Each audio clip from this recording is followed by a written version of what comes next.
رمضان رمضان رمضان رمضان رمضان رمضان رمضان رمضان اشرفی رمضان اشرفی رمضان اشرفی رمضان اشرفی رمضان اعوذ باللہ من الشیطان الرجیم بسم اللہ الرحمن الرحیم مولایا صلی وسلم دائما ابدا علی حبیبک خیر الخلق کلہم۔ ناظرین کرام، السلام علیکم ورحمۃ اللہ تعالی وبرکاتہ۔ اشرفی رمضان ٹرانسمیشن کے ساتھ ایک بار پھر آپ کی خدمت میں حاضر ہیں۔ آپ جانتے ہیں کہ روزانہ ایک نئے اور منفرد موضوع کو یا کسی شخصیت کو ہم اپنے اس پروگرام میں شامل کرتے ہیں، اس پر گفتگو ہوتی ہے، سوالات ہوتے ہیں، جوابات ہوتے ہیں، ثنا خوان رسول، نعت رسول صلی اللہ علیہ وسلم کا نذرانہ پیش کرتے ہیں۔ آج جس موضوع کو گفتگو میں شامل کرنا ہے وہ بڑا اہم ہے اور یقیناً اس سے مسلمانوں کو اور خصوصاً اہل طریقت کو بڑا فائدہ حاصل ہوگا۔ آج کا ہمارا موضوع ہے کہ سلاسل طریقت کی ضرورت کیوں؟ ناظرین، سلاسل طریقت کی ضرورت کیوں ہے؟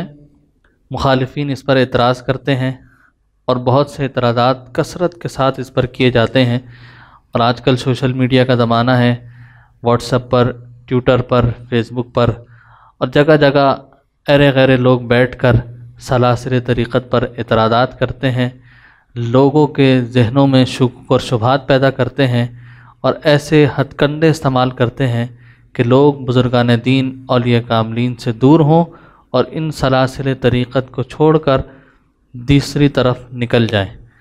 اس اہم اور منفرد موضوع پر گفتگو فرمانے کے لیے ہمارے ساتھ اسٹوڈیو میں موجود ہیں پاکستان میں سلسلہ اشرفیہ کی ایک عظیم المرتبت شخصیت، گاہے بگاہے دیگر ٹی وی چینلز پر، فیس بک چینلز پر، پیجز پر، یوٹیوب چینلز پر آپ ان کی زیارت کرتے رہتے ہیں، حضرت فخر المشائخ ابو المکرم ڈاکٹر سید محمد اشرف جیلانی دامت برکاتہم العالیہ۔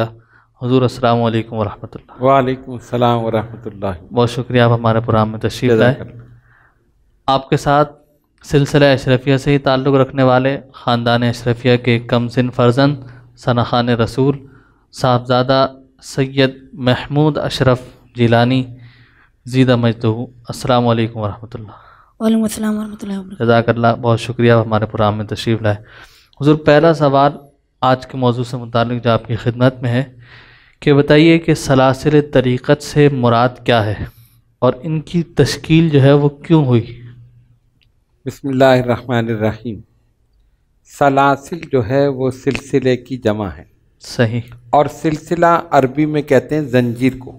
اچھا، آپ دیکھتے ہیں جس طرح زنجیر میں کڑی سے کڑی ملی ہوتی ہے، صحیح، اسی طرح بزرگان دین، اولیاء کاملین ایک دوسرے کے ساتھ جو بیعت کا طریقہ ہے یہ ایک کڑی سے کڑی ملی ہوئی ہے جو پہنچتی ہے نبی پاک علیہ الصلوۃ والسلام۔ سبحان اللہ، سبحان اللہ، تو یہ تو ایک سلسلے کی تعریف ہو گئی۔ صحیح، جتنی بھی اب تک مذہبی تحریکیں چلیں ان سب میں سب سے مؤثر اور سب سے معتبر سلاسل طریقت ہے۔ اس کی وجہ کیا ہے کہ ان کی بنیاد ہی اخلاص اور عمل پر رکھی گئی۔ سبحان اللہ، سبحان اللہ۔ اچھا، دوسری تحریک ان کا نقطہ نظر کچھ بھی ہو، اپنا ایک ان کا ایک مشن ہو، جو بھی کچھ ہو، لیکن سلاسل طریقت کا مشن، ان کا نقطہ نظر، ان کا مقصد، ان کی تشکیل کا مقصد صرف اور صرف ذات باری تعالیٰ کی معرفت اور اس کا قرب ہے۔ سبحان اللہ، ہر چیز کا ایک ظاہر ہے، ایک باطن ہے۔ صحیح، اسلام کا بھی ایک ظاہر ہے، ایک باطن ہے۔ اسلام کا ظاہر شریعت ہے اور باطن طریقت ہے۔ سبحان اللہ۔ علماء کرام نے شریعت کی تبلیغ کی، بزرگان دین نے طریقت کی تبلیغ۔ واہ واہ، دونوں اپنی جگہ ضروری ہیں، اہم ہے، معتبر ہے، مؤثر ہے۔ سلاسل طریقت کی بنیاد کیونکہ اخلاص پر رکھی گئی، جتنی بھی تنظیمیں ہیں، ہم یہ نہیں کہتے کہ ان کی بنیاد اخلاص پر ہے یا نہیں ہے، لیکن یہ بات اتھینٹک ہے کہ سلاسل طریقت کی بنیاد ہی اخلاص پر رکھی۔ صحیح۔ دو چیزیں جس نے اس تحریک کو کہیں یا ان سلاسل کو عروج پر پہنچایا، ایک اخلاص ہے، ایک عمل ہے۔ صحیح۔ اور یہ دو چیزیں ایسی ہیں کہ یہ جس انسان میں پیدا ہو جائیں اسے کامیاب کر دیں، جس تحریک میں، تنظیم میں پیدا ہو جائیں اسے کامیاب کر دیں۔ سبحان اللہ، سبحان اللہ۔ اخلاص کیا ہے؟ جو کچھ بھی عمل ہو صرف اللہ کی رضا کے لیے، اس میں ریاکاری نہ ہو، اس میں دکھاوا نہ ہو۔ صحیح۔ اگر ریاکاری ہوگی تو اخلاص ختم ہو جائے گا، اور واہ۔ اخلاص ہوگا تو ریاکاری نہیں ہوگی، اللہ۔ کہ دونوں ایک دوسرے کی ضد ہیں۔ صحیح۔ یہی وجہ ہے کہ یہ بزرگان دین اولیاء کاملین ہر جگہ کامیاب رہے۔ لالچ، طمع، حرص، ہوس، ان تمام چیزوں سے بالاتر ہو کر انہوں نے صرف اللہ کی رضا کے لیے کام کیا۔ سبحان اللہ۔ اچھا، مختلف ادوار میں ان کو پیشکش کی گئی، دولت کی، عہدوں کی، مناصب کی، مراتب کی، لیکن سب کو ٹھوکر مار دی۔ صحیح۔ حضرت ابو الحسن خرقانی رحمۃ اللہ علیہ، ان کے زمانے میں محمود غزنوی بادشاہ تھا، اور اس زمانے کے بادشاہ بزرگوں سے بڑی عقیدت رکھتے تھے۔ آپ کی بارگاہ میں حاضر ہوا، اور ایک تھیلی جس میں کثیر تعداد میں درہم کہیں یا دینار، جو بھی اس زمانے میں جو سکہ تھا یا اشرفیاں، وہ لے کر آیا اور آپ کو نذرانہ پیش کیا۔ پہلے آپ نے انکار کیا، لیکن جب اس نے بہت زیادہ اصرار کیا تو حضرت شیخ ابو الحسن خرقانی رحمۃ اللہ علیہ نے قبول فرما لیا، لیکن وہیں بیٹھے بیٹھے اسی وقت تمام غریبوں میں، مسکینوں میں، یتیموں میں سب وہ تقسیم کر دیا۔ سبحان اللہ۔ اور یہ بتا دیا کہ ہمیں اس کی ہوس نہیں ہے، لالچ نہیں ہے، اور نہ یہ ہماری ضرورت ہے۔ ہماری ضرورت اگر کوئی پوری کرتا ہے تو وہ خالق کائنات۔ واہ واہ۔ تو اس وجہ سے، یہ اخلاص کی وجہ سے، اچھا اسی اخلاص کی وجہ سے انہیں کوئی خرید نہیں سکا، اسی اخلاص کی وجہ سے کوئی انہیں اپنے دامن میں یا اپنی بات منوا نہیں سکا۔ وہ صرف اللہ کی رضا کے لیے کام کرتے رہے۔ اسی لیے آپ دیکھیں کہ پوری دنیا میں یہ سلاسل طریقت جو ہیں پھیلے ہوئے، بے شک۔ قادریہ، چشتیہ، نقشبندیہ، سہروردیہ، یہ 4 سلسلے ہیں جو سب سے بڑے، اچھا اور باقی جتنے سلاسل ہیں سب ان کی شاخیں ہیں۔ اچھا اچھا۔ اور پوری دنیا میں آپ دیکھیں صحیح۔ کہ یہ 4 سلاسل موجود ہیں، ان کے ماننے والے موجود ہیں۔ کہیں قادری آپ کو نظر آئیں گے، بر صغیر میں جائیں تو چشتیہ سلسلہ کا عروج ہے وہ نظر آئے گا، بغداد کی طرف نکل جائیں، عراق، شام، تو وہاں قادریہ سلسلہ تو ویسے سبھی جگہ ہے، لیکن یہ کہ مختلف علاقوں میں یہ سلاسل ہیں۔ تو ان کی تشکیل کا سبب اور ان کی کامیابی کا سبب یہی ہے کہ اخلاص اور عمل، یہ 2 چیزیں ان میں تھیں، اور بزرگان دین نے اسی پر ان کی بنیاد رکھی، اسی لیے یہ سلاسل آج بھی کامیاب ہے۔ سبحان اللہ، سبحان اللہ۔ حضور ایک اور سوال اسی سے متعلق، کہ اب جیسا آپ نے سلاسل کا بتایا کہ 4 بڑے سلسلے ہیں، قادریہ، چشتیہ، نقشبندیہ اور سہروردیہ، تو کیا ان سے وابستہ ہونا بھی ضروری ہے ہر ایک کے لیے کہ وہ ان سے وابستہ ہو؟ ان سے وابستہ ہونا اس لیے ضروری ہے کہ دیکھیں، ہر علم کو سیکھنے کے لیے ایک استاد کی ضرورت ہے۔ صحیح۔ کوئی علم ایسا نہیں کہ آپ خالی کتاب پڑھ لیں اور آپ جا کر یہ کہہ دیں کہ جی یہ اس کتاب میں جو علم تھا وہ مجھے حاصل ہو گیا۔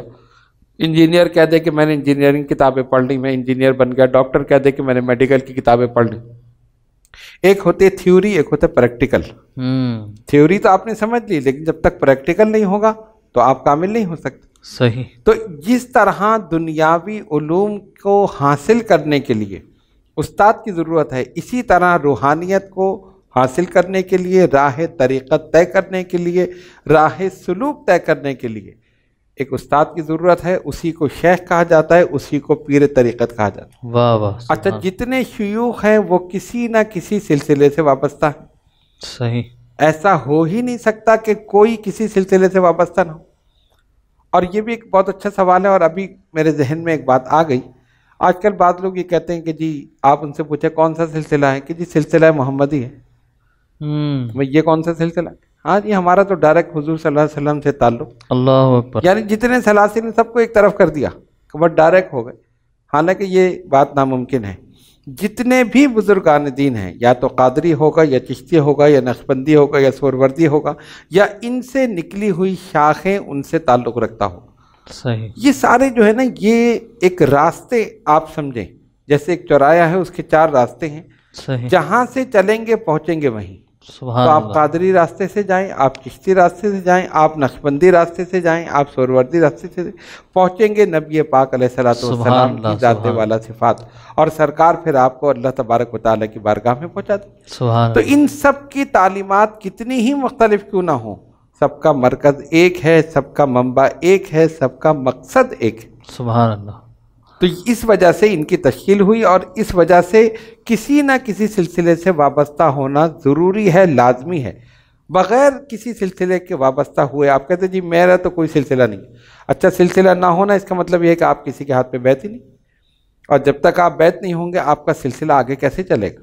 صحیح، وہی آپ کو گزار سکتا ہے جو خود گزر چکا ہو، اور جو خود نہیں گزرا وہ کیسے گزرے گا؟ اور خود بخود انسان چل نہیں سکتا، ظاہر شیطان اپنی فتنہ سامانیوں کے ساتھ حملہ کرتا ہے، اور نہ جانے کس کس روپ میں آ کر شیخ کی یہ ذمہ داری ہے کہ وہ مرید کو بتائے کہ فلاں وقت فلاں مقام پر تمہیں اس طرح بہکایا جائے گا، چلہ کشی کے دوران اس طرح، فلاں مقام پر اس طرح، کبھی عبادت کا شوق دلائے گا، کبھی کچھ کرے گا، کبھی کچھ کرے گا۔ تو ان تمام نشیب و فراز سے وہی آگاہ کرے گا جو گزر چکا ہے، اور جو نہیں گزرا وہ کیسے کرے گا؟ تو صحیح، اس لیے یہ بات ہم اپنے ناظرین کو بتانا چاہتے ہیں کہ تمام سلاسل طریقت بالکل حق ہیں، درست ہیں، اور راہ طریقت طے کرنے کے لیے کسی نہ کسی سلسلے سے وابستہ ہونا ضروری ہے۔ صحیح، سبحان اللہ۔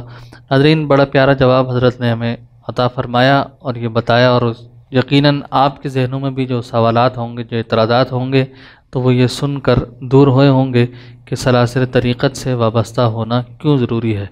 چلتے ہیں مختصر سے بریک کی جانب، بریک سے لوٹیں گے تو اور سوالات شامل کریں گے۔ رمضان رمضان رمضان رمضان رمضان رمضان رمضان رمضان اشرفی رمضان اشرفی رمضان اشرفی رمضان اشرفی رمضان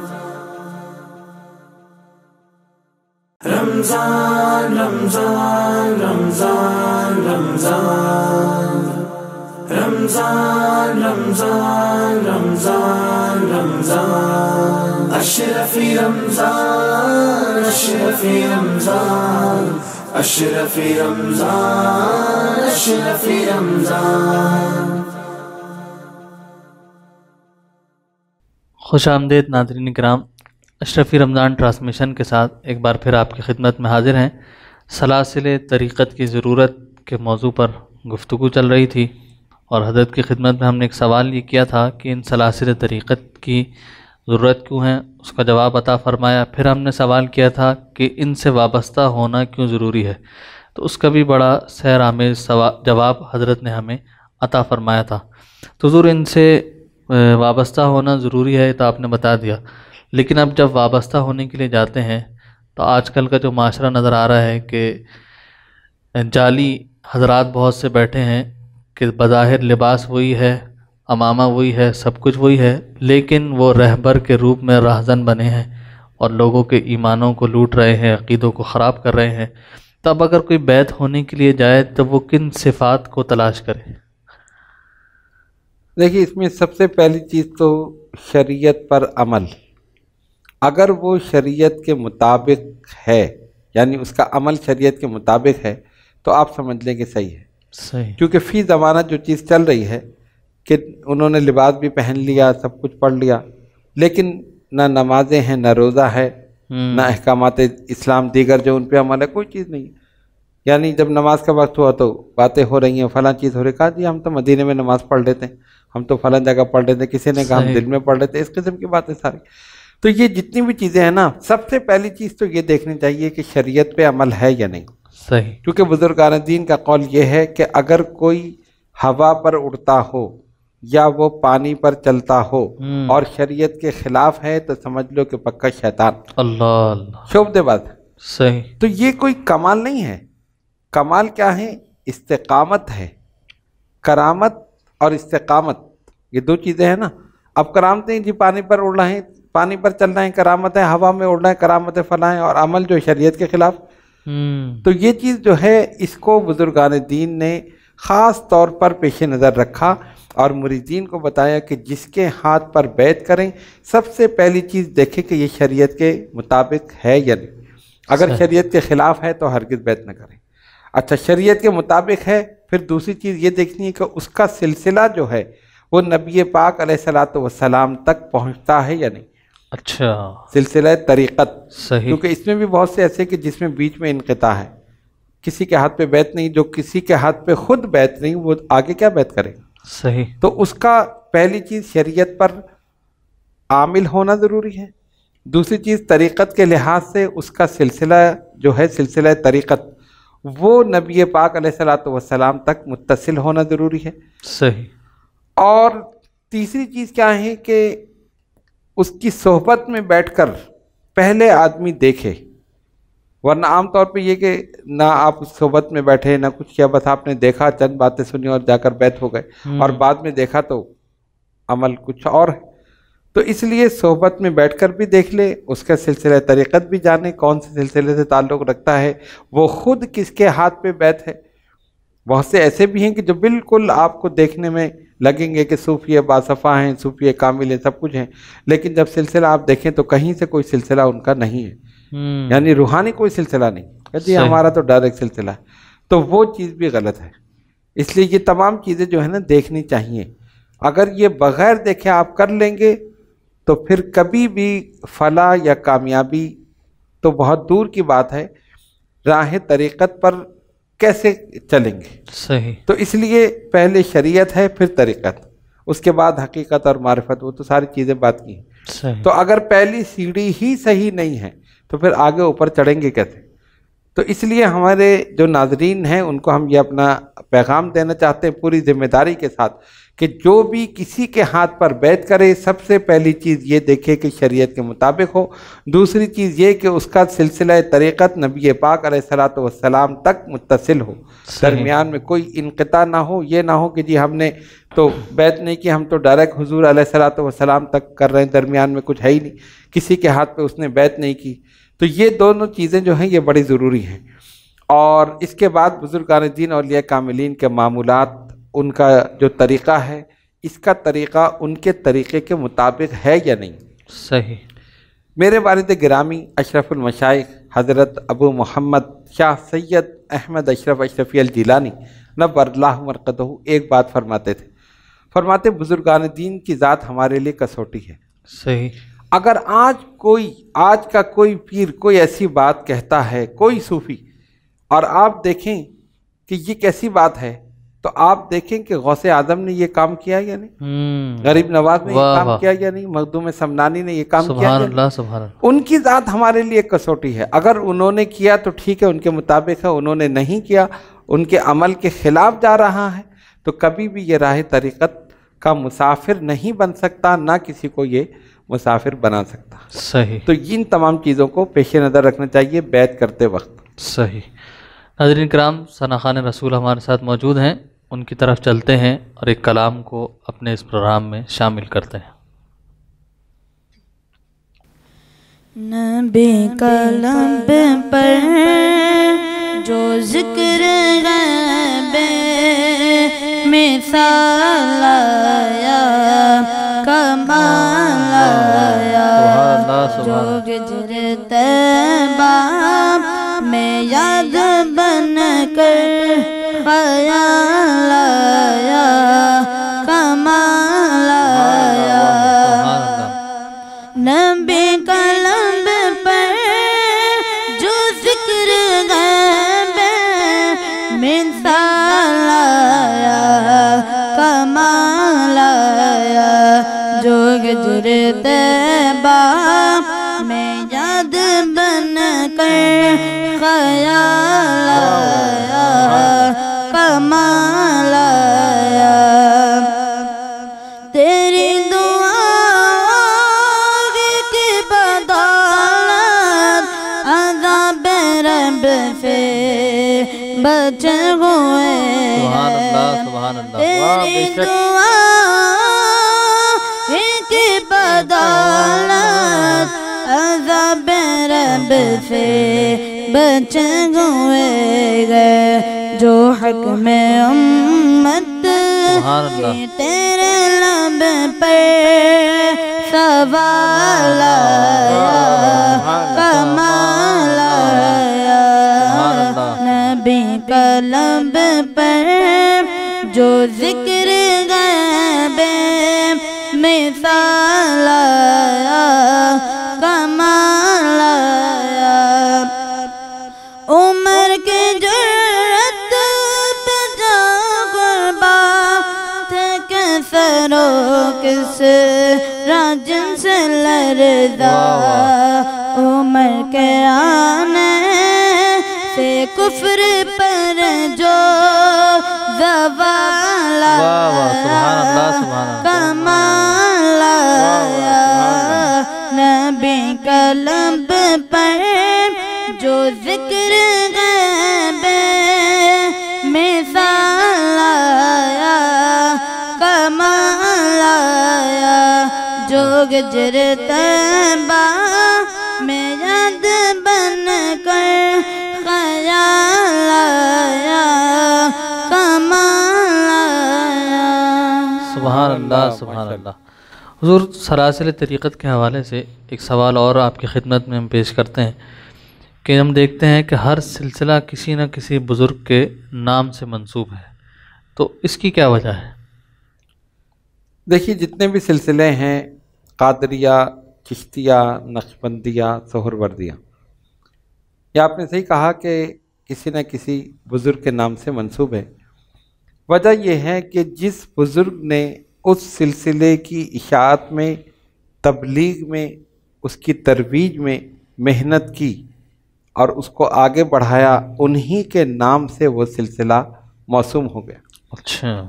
جس طرح کہ سلطان الہند غریب نواز حضرت خواجہ معین الدین چشتی اجمیری، سلسلہ چشتیہ حضرت ابو اسحاق شامی چشتی رحمۃ اللہ تعالیٰ علیہ کے نام سے. اچھا. سب سے پہلے چشتی جن کے نام کے ساتھ لکھا گیا حضرت ابو اسحاق شامی چشتی. اور روایت میں آتا ہے کہ اپنے پیر و مرشد کی خدمت میں حاضر ہوئے پہلی مرتبہ، ابھی بیعت نہیں ہوئے تھے. پوچھا تمہارا نام کیا ہے؟ کہا ابو اسحاق شامی. فرمایا تمہارا نام آج سے ابو اسحاق چشتی ہے. اللہ اللہ. وہیں سے یہ چشتی لفظ شروع ہوا. اچھا. لیکن اس سلسلے کی اشاعت میں سلطان الہند غریب نواز نے جو محنت کی، اور ہندوستان میں جو آپ کی محنت نظر آ رہی ہے، 99 لاکھ ہندوؤں کو مسلمان کیا. سبحان اور اللہ. یہ ساری چیزیں جو ہم دیکھتے ہیں، آپ کی خدمات، تبلیغی خدمات اور دیگر خدمات جو نظر آتی ہیں، اس وجہ سے یہ سلسلہ آپ ہی کے نام سے موسوم ہو گیا. سبحان اللہ. حضرت شیخ شہاب الدین سہروردی، سہرورد ایک جگہ ہے، اسی کی وجہ سے انہوں نے سہروردی لگایا اور اسی نسبت سے یہ سہروردیہ سلسلہ ہو گیا. اچھا. حضرت بہاؤالدین نقشبند رحمۃ اللہ علیہ، سلسلہ نقشبندیہ ان کے نام سے موسوم ہے. صحیح. قادریہ سلسلہ حضرت غوث اعظم شیخ عبد القادر جیلانی حسنی الحسینی رضی اللہ تعالیٰ عنہ کے نام. یعنی یہ جتنے بھی سلاسل ہیں، قادریہ، چشتیہ، نقشبندیہ، سہروردیہ، ان کی پوری ایک تاریخ ہے جو اس مختصر سے وقت میں پوری تاریخ کو بیان نہیں کیا جا سکتا. لیکن میں ایک مختصر سے الفاظ میں یہ کہہ دوں کہ یہ جتنے بھی سلاسل ہیں، ان کی تعلیمات اگرچہ مختلف ہوں لیکن ان کا مرکز اور منبع ایک ہے. ان کے نام کچھ بھی ہوں اور نام جن کے نام سے موسوم ہے، اس کی وجہ یہ ہے کہ انہوں نے اس سلسلے کی ترویج و اشاعت میں اہم کردار ادا کیا، تو وہ سلسلہ انہی کے نام سے موسوم ہو گیا. اب اس کی مثال آپ یہ سمجھے کہ ہمارا سلسلہ اشرفیہ، صحیح، جو خالصتاً چشتیہ سلسلہ ہے اور قادریہ، یعنی ان دونوں کا سنگم ہے یہ سلسلہ اشرفیہ. سبحان اللہ. مخدوم سمنانی کے نام کی وجہ سے اشرفی لکھا جاتا. صحیح. سلسلہ اشرفیہ اسی لیے نا، حضرت سید اشرف جہانگیر سمنانی، تو ان کی وجہ سے اشرف، سید اشرف نام تھا،